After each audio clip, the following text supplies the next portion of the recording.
بسم اللہ الرحمن الرحیم۔ السلام علیکم بچوں۔ جی بچوں، ہم نے تخلیق کائنات، کریشن آف دا یونیورس، تخلیق کائنات یا کریشن آف دا یونیورس والی جو ٹاپک ہے اس کو چھیڑا ہوا ہے، اور کل ہم نے کافی چیزیں اس میں ڈسکس کی۔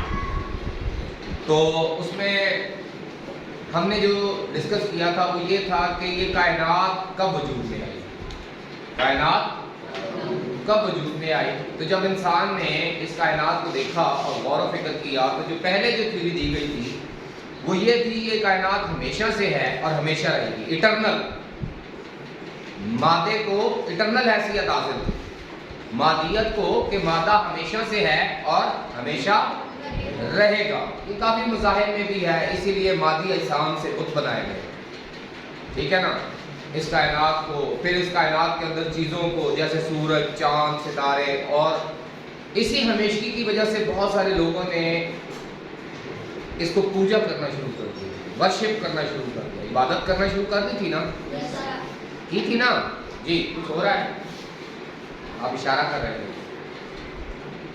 جی۔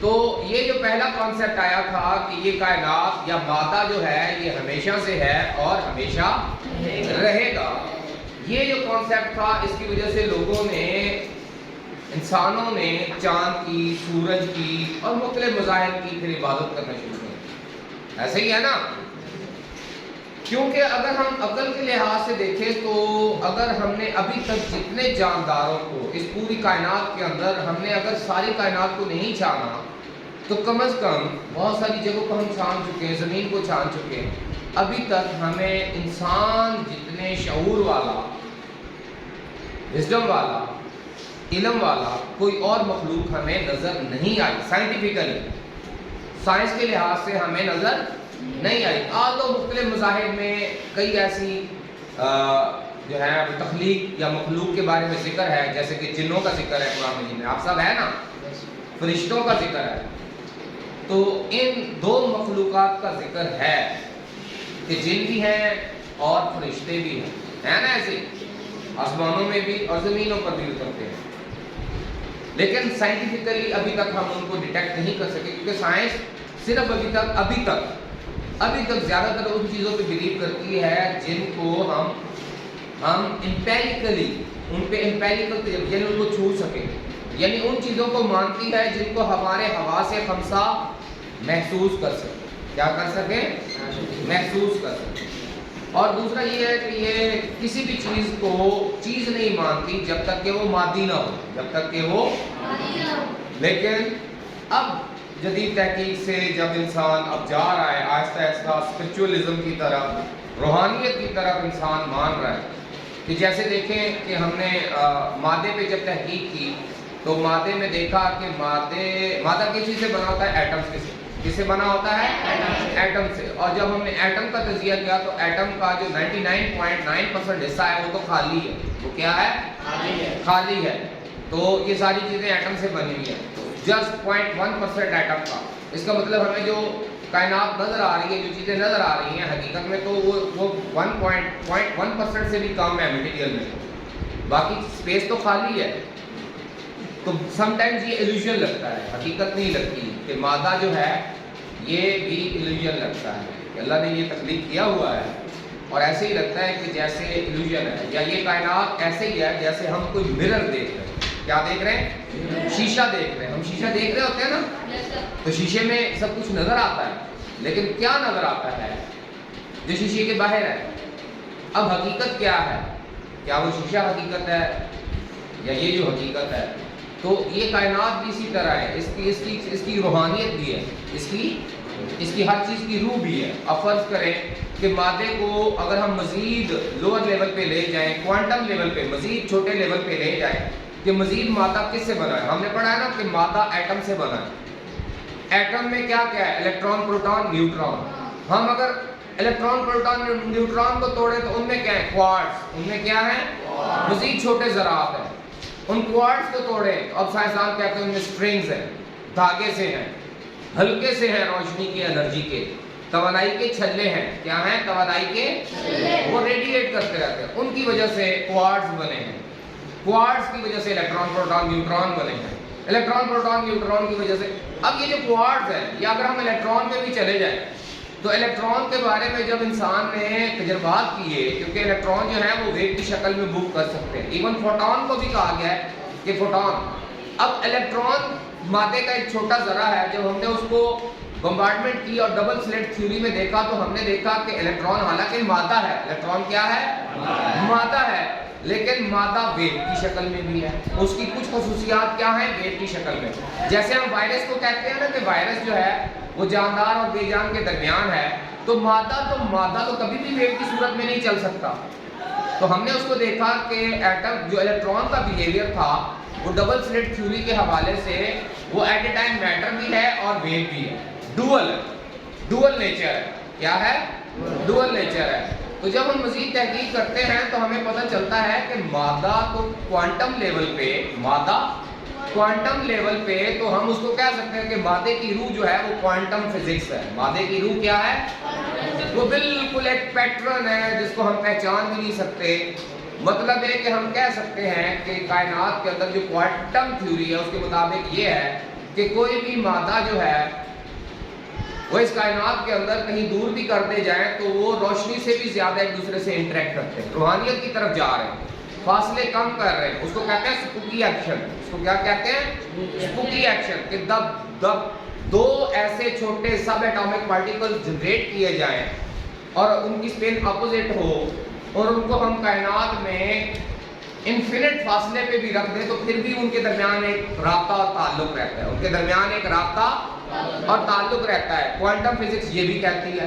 کوانٹم فزکس یہ بھی کہتی ہے کہ ایک ذرہ جو ہے وہ ایٹ اے ٹائم کئی جگہوں پہ ہو سکتا ہے. At a time. یہ بھی روحانیت کی طرف جا رہا ہے نا ایسا کہ مادہ جو نیوٹونین فزکس تھی، جو پہلی فزکس تھی، اس میں تو یہ چیزیں نہیں تھی.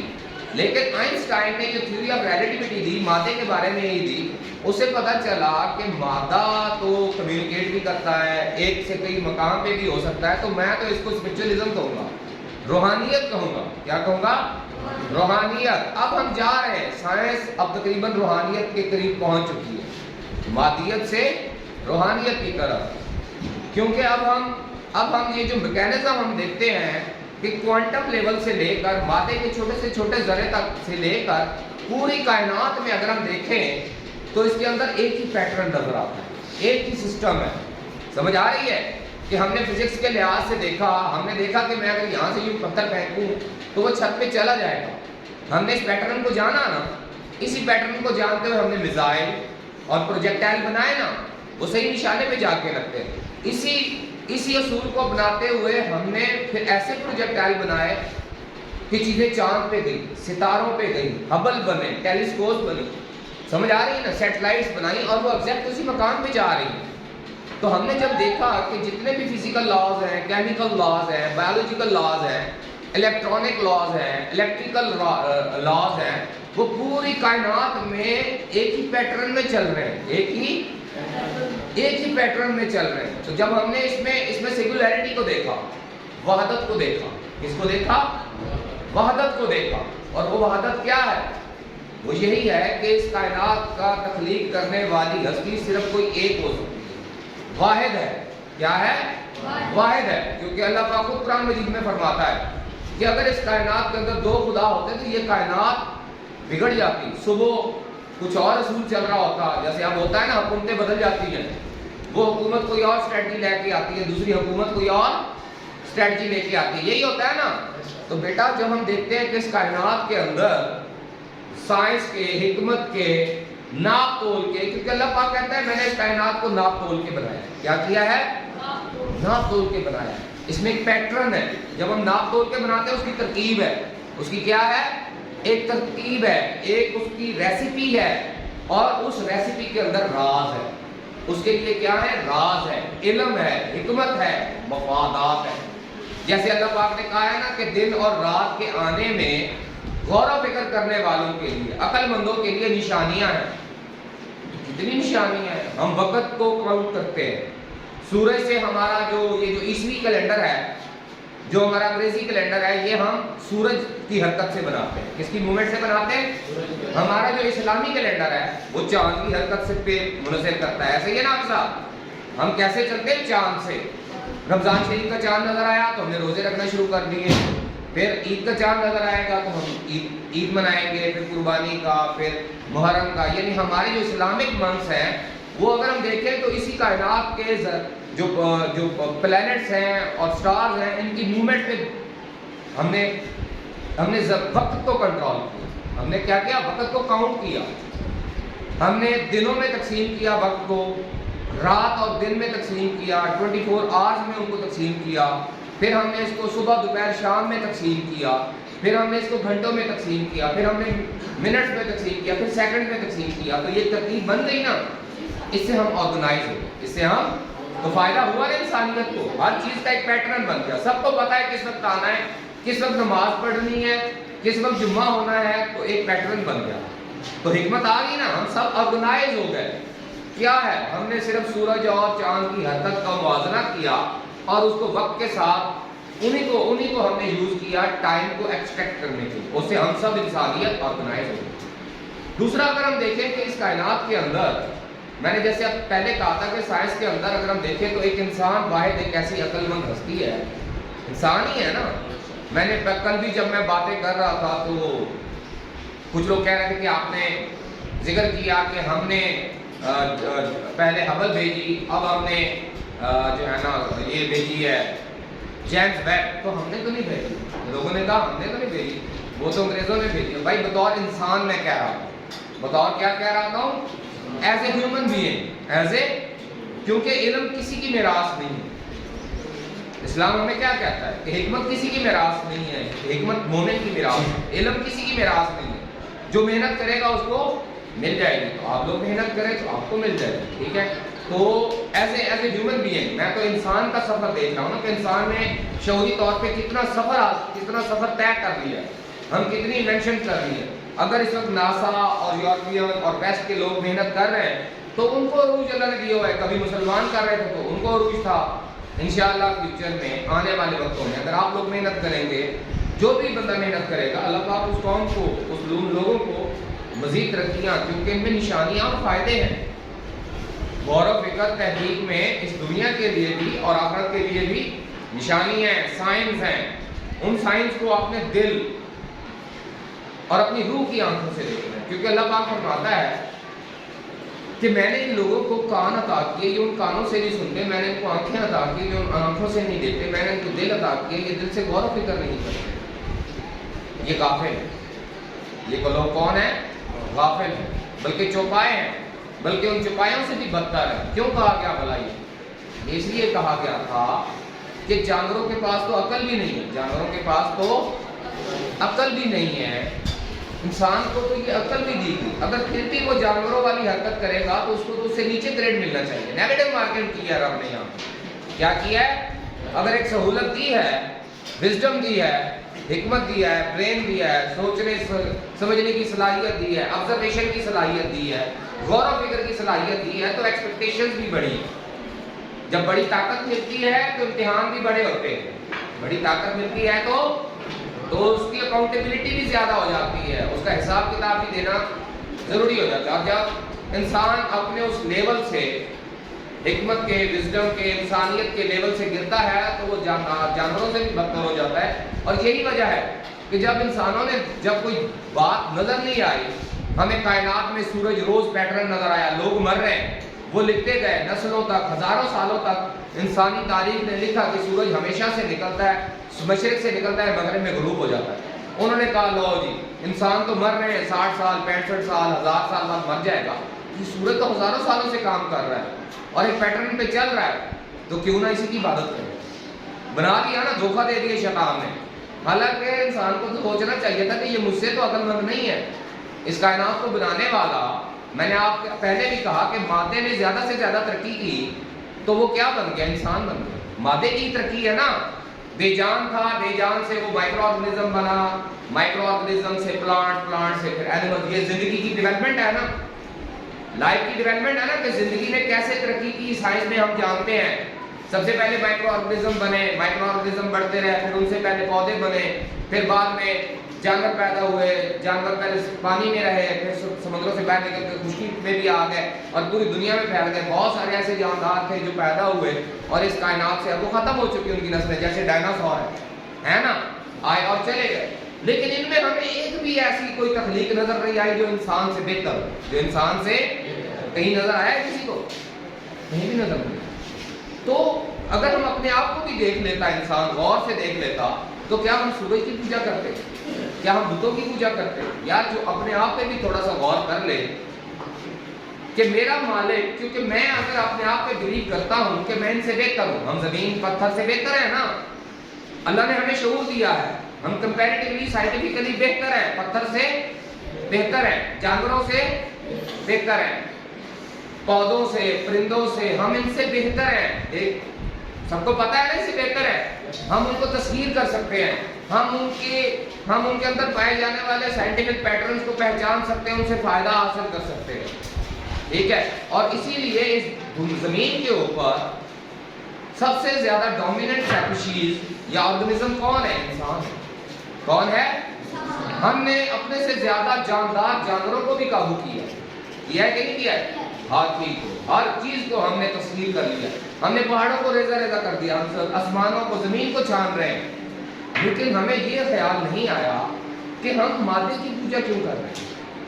کیا مادہ ہم سے بہتر ہے؟ اچھی بات ہے، ہمیں تو اپنے سے بہتر کو ماننا چاہیے نا. اب ہم سے بہتر کون ہے؟ تو اس کے لیے الہامی گائیڈنس ضروری تھی، اللہ کی طرف سے ہدایت آنا ضروری تھی. اور وہ ہدایت آئی انبیاء کی صورت میں آئی، صحیفوں کی صورت میں آئی. اور وہی صحیفے چلتے چلتے مختلف انبیاء اس دنیا میں آتے رہے اور آخر میں، سب سے آخر میں، خاتم النبیین حضرت محمد صلی اللہ علیہ وسلم اس دنیا میں تشریف لائے. اور آخری کتاب اس دنیا میں، اس کتاب کا نام کیا ہے؟ قرآن پاک. وہ اسی مہینے رمضان شریف میں نازل ہوئی، اسی مہینے رمضان شریف میں نازل ہوئی. ساتویں آسمان سے، اللہ کی بارگاہ سے آسمان زمین پر اس کتاب کو نازل کیا گیا. اور پھر عرصہ 23 سال میں حضرت جبریل علیہ السلام اس کو پارٹس میں نبی پاک صلی اللہ علیہ وسلم کی طرف وحی کی صورت میں لاتے ہیں. ایسے ہی نا آپ کے ساتھ؟ اب یہ کتاب ایک معجزہ ہے. یہ کتاب کیا ہے؟ اس میں ایسی علم اور حکمت کی باتیں ہیں کہ اب وہ کھل رہی ہیں، اب ان کے پردے فاش ہو گئے. مطلب قرآن میں فرعون کا ذکر ہے، وہ فرعون جس نے موسیٰ کے ساتھ مقابلہ کیا تھا، موسیٰ علیہ السلام کے ساتھ. تو اس کے بارے میں قرآن مجید میں ہے کہ اللہ پاک نے فرمایا کہ تیری لاش کو، تیرے وجود کو میں انسانوں کے لیے عبرت بنا دوں گا. ابھی وہ 90s میں 80s میں اس کا وجود ڈسکور ہوا ہے. تو اب وہ مصر میں، اہرام مصر میں ایک بہت بڑے میوزیم میں پڑا ہے، کیرو میوزیم میں، مصر کا کیرو میوزیم ہے، وہاں میں پڑا ہے، ان کے کیپٹل میں اس کی لاش پڑی ہے، لوگ ان کو دیکھتے ہیں جا کے. تو عبرت کا نشان دیکھیں. ابھی بہت ساری ایسی چیزیں ہیں جو اس کائنات کی، جو ان کے راز کھلنے ہیں قرآن پاک. مثلا اللہ پاک نے کہا کہ یہ زمین اور آسمان کبھی جڑے ہوئے تھے، پھر ہم نے ان کو پھاڑ کے جدا کر دیا، ہم نے ان کو پھاڑ کے، یہ تخلیق ہے. یہ کیا ہے؟ تخلیق ہے. اس کا ذکر بگ بینگ کی صورت میں ہمیں نظر آتا ہے. کس صورت میں نظر آتا ہے؟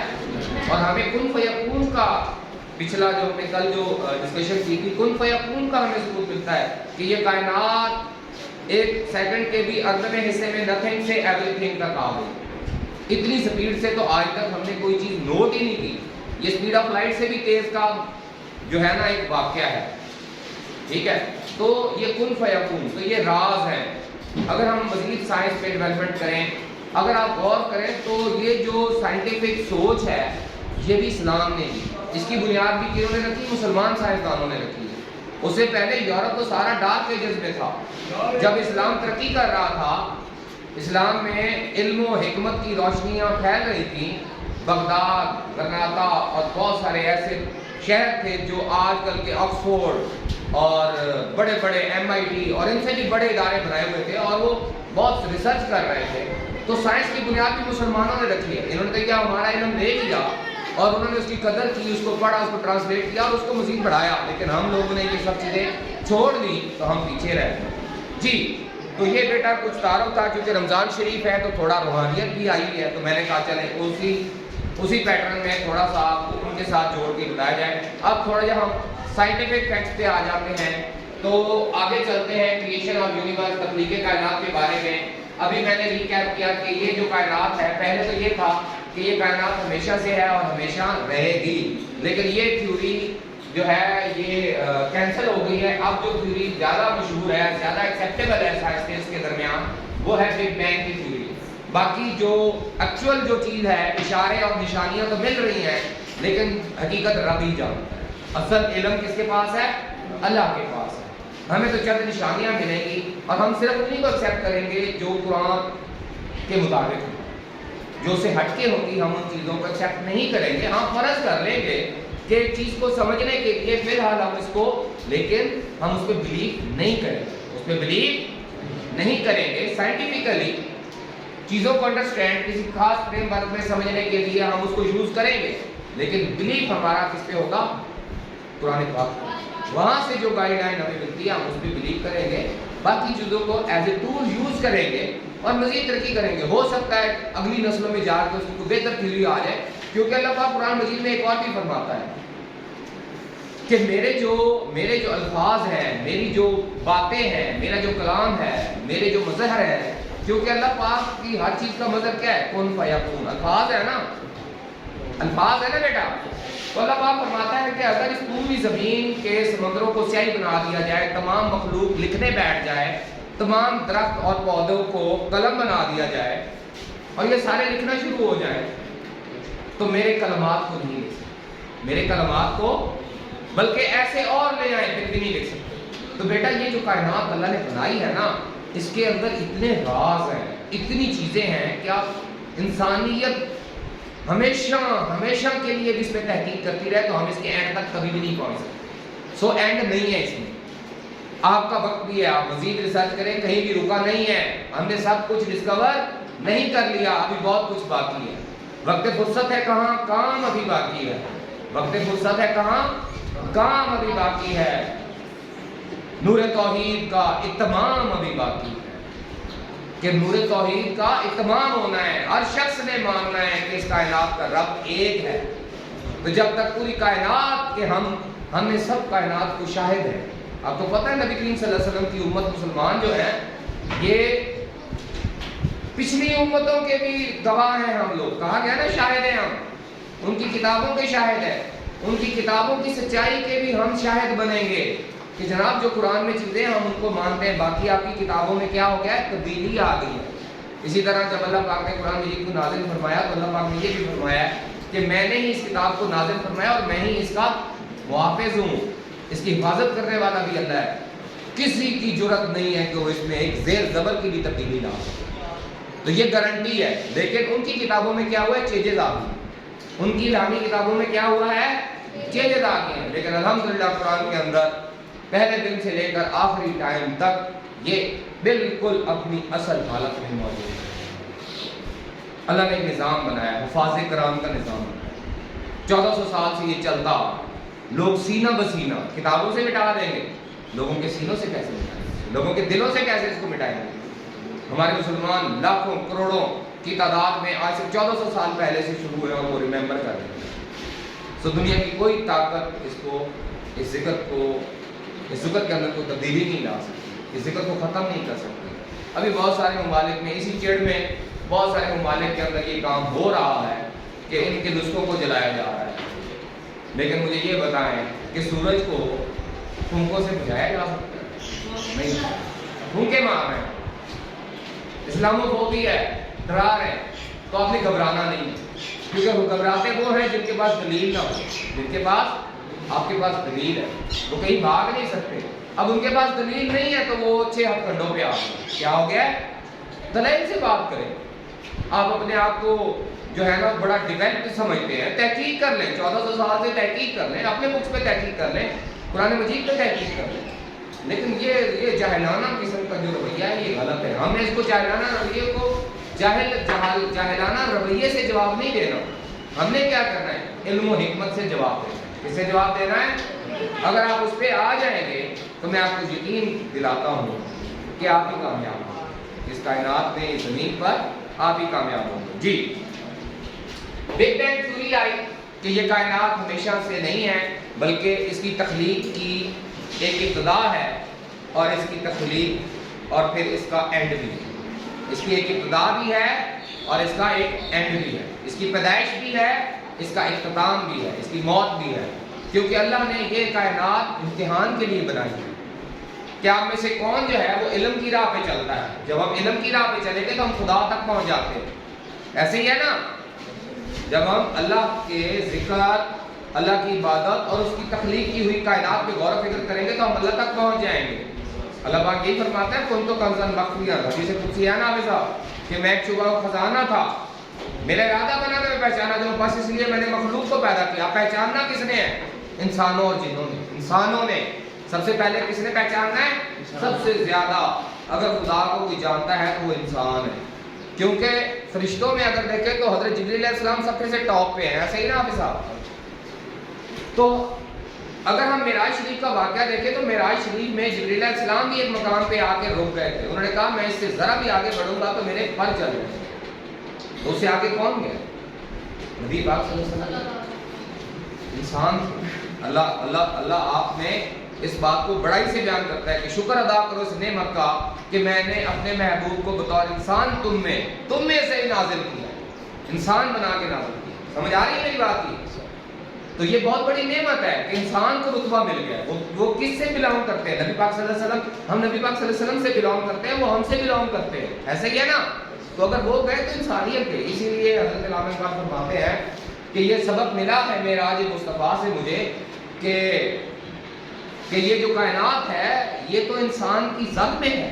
ایسے ہی ہے نا کہ نبی پاک صلی اللہ علیہ وسلم کا سب سے بلند اللہ کے ساتھ 1 to 1 ملاقات اور کچھ بھی نہیں ہے مخلوق درمیان میں، تو باقی مخلوق سے تو بلند ہو گیا، تو باقی مخلوق اس کے زد میں ہے، یہ کائنات اس کے زد میں ہے، نائب ہے انسان۔ انسان کا کیا ہے؟ انسان نے تصدیق کرنا ہے، غور و فکر کرنا ہے اور ان سے فائدے اٹھانے ہیں اور اللہ کی نشانیوں کو ماننا ہے کہ اس کائنات کا تخلیق کرنے والا میرا اللہ ہے، اور اس اللہ کی اگر جتنی بھی صفات قرآن میں بیان کی گئی ہیں وہی خصوصیات سائنس بھی مانیں گی، کیونکہ جب ہم اس کے پیٹرنز کو پڑھیں گے تو جیسے میں نے آپ کو بتایا کہ سب سے بڑی وحدت نظر آتی ہے کہ اس کائنات کو چلانے والا کوئی ایک ہے، یہی توحید ہے، یہ اسلام کا سب سے بڑا پورا امتیاز ہے۔ لا الہ الا اللہ، کوئی اور خدا نہیں ہے، اونلی ون، صرف ایک اللہ، یہ وحدت، یہ توحید، یہ اس کائنات کا جب ہم معائنہ اور تجزیہ کرتے ہیں تو ہمیں ایک پیٹرن نظر آتا ہے۔ یہ نہیں ہے کہ چاند پہ کسی اور کی حکومت ہو، وہاں کوئی اور پیٹرن چل رہا ہو، زمین پہ کوئی اور ہو، ٹھیک ہے، سمندروں میں کوئی اور ہو، نہیں، ایک ہی پیٹرن ہے۔ ایسے لگتا ہے ساری چیزوں کو کسی ایک ہی ہستی نے پیدا کیا، نظر آ رہا ہے نا؟ ایک ہی تخلیق، ایک ہی سسٹم، وہی سسٹم کائنات کے ذرے ذرے میں امپلیمنٹ ہے، اور ہر چیز جو ہے وہ اپنے اپنے دائرے میں کام کر رہی ہے، اپنے اپنے دائرے میں۔ سورج اپنی گردش کر رہا ہے، اپنے مدار میں گھوم رہا ہے، سورج کے گرد پلینٹس اپنے مدار میں گھوم رہے ہیں، زمین اپنے مدار میں گھوم رہی ہے، چاند اپنے مدار میں گھوم رہا ہے، کوئی بھی اپنی جگہ سے ہل نہیں سکتا، الیکٹران پروٹون اپنے مدار میں گھوم رہے ہیں۔ ایسے کیا نا، چھوٹے سے چھوٹے ذرے سے لے کر بڑے سے بڑے ذرہ اپنے دائرے سے باہر نہیں نکل سکتا اپنی حدود سے۔ تو یہ کس کی ریٹ ہے؟ کس کا حکم چل رہا ہے؟ آپ کا، میرا چل رہا ہے، کس کا چل رہا ہے؟ ہم تو اس کو نہیں کہہ رہے، ہم تو ایٹم سے، ہم نے تو ایٹم کو نہیں کہا کہ تم نے ایسے کرنا ہے، ہم نے تو زمین اور آسمان سے یہ نہیں کہا کہ آپ نے کرنا ہے، کہ سب سے ذہین ترین مخلوق تو ہم ہیں، تو اس کا، اور ہم نے یہ نہیں کیا، تو کس نے کیا؟ ایک خدا نے۔ وہ گائیڈ لائن جو انبیاء نے ہمیں دی، جو سب سچ ثابت ہوتی ہے، یہ انہوں نے دی۔ جی نیکسٹ چلتے ہیں بگ بینگ۔ سب سے پہلے جو آئیڈیا دیا تھا بگ بینگ کا، یہ بیلجیم کے ایک سائنسدان تھے جارج لیمیٹرے۔ اس نے کوئی تجربہ نہیں کیا تھا، اس کی کچھ ازمپشنز تھی، اس نے ازیوم کیا تھا کہ یہ کائنات اس طرح وجود میں آئی ہوگی۔ آپ یہ کہتے ہیں نا کہ کائنات ہمیشہ سے ہے، ہمیشہ ہی رہے گی، نہیں، اس نے کہا یہ ہو نہیں سکتا۔ اس نے سب سے پہلے نیگیٹ کیا تھا، یہ کائنات ہمیشہ سے نہیں ہے بلکہ یہ پیدا ہوئی ہے، اس نے یہ کہا، ٹھیک ہے۔ سب سے پہلے یہ زندگی تھی 1927 میں بیلجیم کے سائنسدان جارج لیمیٹرے نے، یہ آپ نے یاد رکھنی ہے، ڈیٹ بھی اور نام بھی۔ سیکنڈ، پھر جو نیکسٹ جو تھیوری آئی وہ آئی جو بگ بینگ تھیوری۔ کون سی آئی؟ بگ بینگ تھیوری، یہی جارج لیمیٹرے نے دی۔ اس کا ثبوت، جو سب سے پہلا جو ثبوت ملا وہ ملا ایڈورڈ ہبل کی صورت میں۔ یہ سائنٹسٹ تھے، ایسٹروناٹس تھے اور فلائی تحقیق میں انہی کے نام سے ہبل ٹیلیسکوپ، جیسے میں نے کل آپ کو بتایا، جب اس نے پکچرز اور ڈائیگرامز لی تو اس نے دیکھا اجرام فلکی جتنی بھی گلیکسیز اور سٹارز ہیں وہ ایک دوسرے سے دور جا رہے ہیں. کیا کر رہے ہیں؟ دور جا رہے ہیں. اور یہ اسی صورت میں ہو سکتا ہے جب یہ کائنات ایک دھماکے سے وجود میں آئے، ایک دھماکے سے وجود میں آئی، یعنی وجود میں آنا ضروری ہے. جب اس نے اسی سپیڈ سے، اسی پیٹرن سے اس پوری کائنات کو ریورس ریوائنڈ کیا تو یہ ساری کائنات ایک نقطے میں غائب ہو گئی، ایک نقطے میں غائب ہو گئی. اس کا مطلب ہے اس کی کبھی ابتدا ہوئی تھی اور وہ ابتدا ایک سیکنڈ کے بلین پارٹس میں ہو گئی تھی، یعنی کون فیکون. تو یہ تھیوری آئی. سب سے پہلے جو ہے اس کی سپورٹ میں جو ہمیں ثبوت ملے ہیں وہ ہبل ٹیلیسکوپ سے ملے ہیں، کائنات کے پھیلاؤ کی وجہ سے. کس وجہ سے؟ کائنات کے پھیلاؤ کی وجہ سے. اسی کائنات کے پھیلاؤ کو ہم نے ریورس سوچنا شروع کیا. سمجھ آ رہی ہے؟ جیسے آج ہمیں ڈائناسورس کے ثبوت ملے ہیں نا زمین میں، حالانکہ وہ تو انسان سے پہلے آئے تھے، انسان سے، لیکن ہم نے ان کی نشانیوں سے اندازہ لگایا نا کہ دنیا میں ڈائناسورس تھے، وہ کیسے تھے، ان کے قد کیسے تھے، ان کی زندگی کیسی تھی، وہ کھاتے کیسے تھے. سمجھ آ رہی ہے؟ تو انسان کے اندر ایک وزڈم ہے، اللہ نے شعور دیا ہے اور اس شعور سے وہ بہت ساری چیزیں جو ہے وہ ڈسکور کر لیتا ہے. جیسے بگ بینگ تھیوری، اب ہم نے چند چیزیں دیکھی ہیں، ان کو ہم نے پیٹرن میں حکمت سے ریوائنڈ کیا ہے تو ہمیں پتہ چل گیا کہ کائنات کی ابتدا بھی ہے، کائنات کی ایک انتہا بھی ہے. ٹھیک ہے؟ تو یہ بگ بینگ تھیوری. اس کے علاوہ بیٹا بگ بینگ کا جو دوسرا ثبوت ملا وہ ہمیں ملا تھا آرنو پینزیاس. آرنو پینزیاس نے دیا تھا، آرنو پینزیاس اینڈ رابرٹ ولسن. اچھا میں آپ کو یہ بتا دوں کہ ایڈوین ہبل کو بھی نوبل پرائز ملا تھا. یہ سائنس کی تحقیق کا سب سے بڑا انعام ہوتا ہے. سائنس میں بھی دیتے ہیں، عمل میں بھی دیتے ہیں، ادب میں بھی دیتے ہیں.